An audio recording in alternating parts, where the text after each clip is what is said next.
What's going on, everybody? Good morning. We've got a little bit of Seattle Seahawks news here to take a look at today. And it's not the kind of news that is at the forefront of our minds right now. Right now, I think we're all pretty much locked in on this draft that is now officially 2 weeks away. We're putting in our last bit of work before the draft. But we did hire a coach yesterday morning. And I didn't really talk about it at the time because I didn't know anything about this guy. I looked into it a little bit, and I do mean a little bit because there's only a little bit that you can do with this particular hire. But the Seattle Seahawks have added an offensive assistant to their coaching staff by the name of Chuckie Keeton. Chuckie Keeton. Best known as a quarterback for the Utah State, I think, Aggies. Yeah, Utah State Aggies.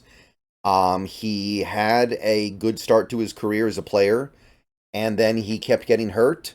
And when his college career ended, he swung right into coaching because he just hadn't done enough to build up an NFL caliber resume, and he had gotten hurt a few times. So Chuckie Keeton is now an offensive assistant here in Seattle. If you run through the resume real quick, if you go over to his Wikipedia page, you can see that he spent several years as a graduate assistant. He spent 2 years at Oregon State with the Beavers. Then he was a 1 year graduate assistant at Utah State. Then he spent 2 years as a graduate assistant at Texas Tech. So he was jumping around a little bit with that role. And then he finally got his first positional roles, roles that are a little more defined with what you do in 2021, and since then he's been filling one of a couple different roles offensively. So let's go through the stuff that can be quantified at least a little bit. So working backwards now, let's start now and work our way backwards. 2024, he was going to be the quarterback coach for Montana State, but now he's not going to be because the Seahawks hired him. So yeah, he's not going to be your quarterback coach. Sorry, Montana State. He ends up having a Ryan Grubb-like tenure there, I guess. Actually, he was there longer than Ryan Grubb, I guess. But same idea. So his most recent work was in 2023 with the Marshall Thundering Herd as an offensive analyst. So pretty far down the pecking order, but a defined role as the offensive analyst. I went back and looked at Marshall in 2023. Their offense was, it wasn't good. They had an average team. They went 6-6 and then lost their bowl game. So I can't say too much about this stint here. I'm looking at, the players that they had. They have I think this is Chad Pennington's son. That's kind of interesting. Chad Pennington's son is actually on Marshall, which is pretty cool, but I'm not seeing a lot of talent that he had to work with. I'm not seeing a lot of guys that look like they're going to make the NFL. I've been doing all this draft work over the last month plus, and I'm looking at all these guys, and I'm like, I don't see any future NFLers right now. So, not much to say about what he did in 2023. For the 2 years prior to that, he was the running back coach for Utah State. So 2021 and 2022. 2022, Utah State was average. They went 6-6 and then lost their bowl game. So it was a middling team. Their offense was not particularly good. And their running game was, Calvin Tyler Jr. led the way with 1,100 yards, but only a 4.4 yard per carry average. So in college, that's not exactly anything that's going to knock our socks off.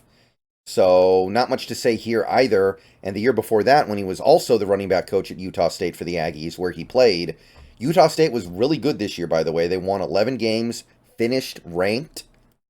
This was a really good Utah State team in 2021. Now, their running game wasn't really the main reason why they were good. They had Calvin Tyler Jr. He had a pretty decent year, but didn't even top 900 yards or 4.5 yards a carry. So their running game was not, their running backs were not exactly the star of the show. They were a little bit more of a passing team with Logan Bonner that year. So they didn't really have, there's not a big resume for Chuckie Keeton to point to here, right? Like, he's like, oh, I was the offensive analyst for a bad offense. I was the running back coach for a team with unremarkable running backs. So there isn't a lot to go on here. He's an offensive assistant. This is how guys start their career. They become offensive assistants underneath a good offense, and eventually they work their way up. Like a guy like Chuckie Keeton, he's breaking his way into the NFL now.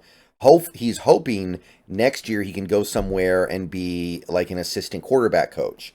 And then maybe after that, he can become a full-on quarterback coach. And then he can keep climbing until he gets to the point where he kind of taps out. And most of these guys do eventually tap out. Occasionally you find one who doesn't, and he gets all the way up to head coach. But a lot of these guys eventually tap out. You just have to find your calling in life, and then that's what you are. So Chuckie Keeton, new Seahawks head coach. I was aware of the fact the Seahawks could continue to hire coaches even after they announced their initial collection of them, and I expected them to hire a couple. So I'm not surprised, and I still kind of expect them to hire one, maybe two more guys at some point. So nevertheless, let's go over to the document here, the old document we had where I listed all our new coaches. Let's go down to the offensive assistant and add on a second one. So offensive assistant Chuckie Keeton. So that gives us a pretty robust staff. It's a staff like pretty much any other you find around the league. I don't think it's got way more people or way less people than most other coaching staffs. The roles that I'm still waiting to get filled by somebody, running game coordinator, and a lot of the time a team will have their running game coordinator be somebody else on the staff already. Like a lot of teams will have their running game coordinator be somebody on their defensive staff that isn't going to have a lot to do anyway. So the Seahawks might intend to designate somebody like Chris Partridge or Josh Bynes as the running game coordinator. I remember Raheem Morris did that in, I think, Atlanta. I think he was the running game coordinator while he was also a defensive assistant.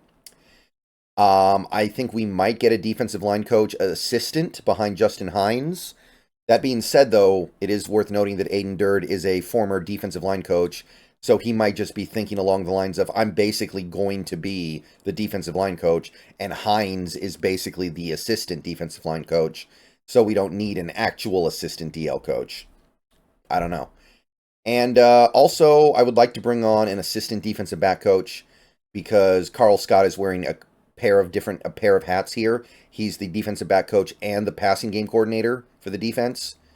So I would like to see us bring on an assistant to help him with the DB stuff. But other than that, I think we're close to full. Maybe we'll have one more defensive assistant at some point.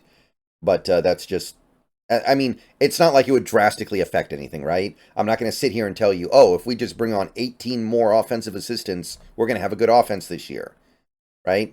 We've kind of done all the stuff that really matters. All right. That being said, Chuckie Keeton, good for him. Gets a job in the NFL. Hope you do well. Hope you find a way to impact things positively here.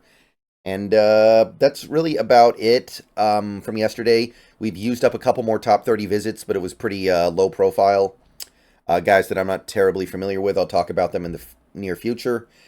We had a press conference with a few different players. Guys like Nwosu, Gino, Lockett spoke about stuff. The main informational tidbit we got from that was Nwosu saying that he's going to be ready for training camp, which we already suspected anyway. So that wasn't anything revolutionary or brand new. So, yeah, that's basically what we're looking at right now. And that's about it. So let me know what you think of Chuckie Keeton. Not that there's a lot to think, but it's movement. See you guys later.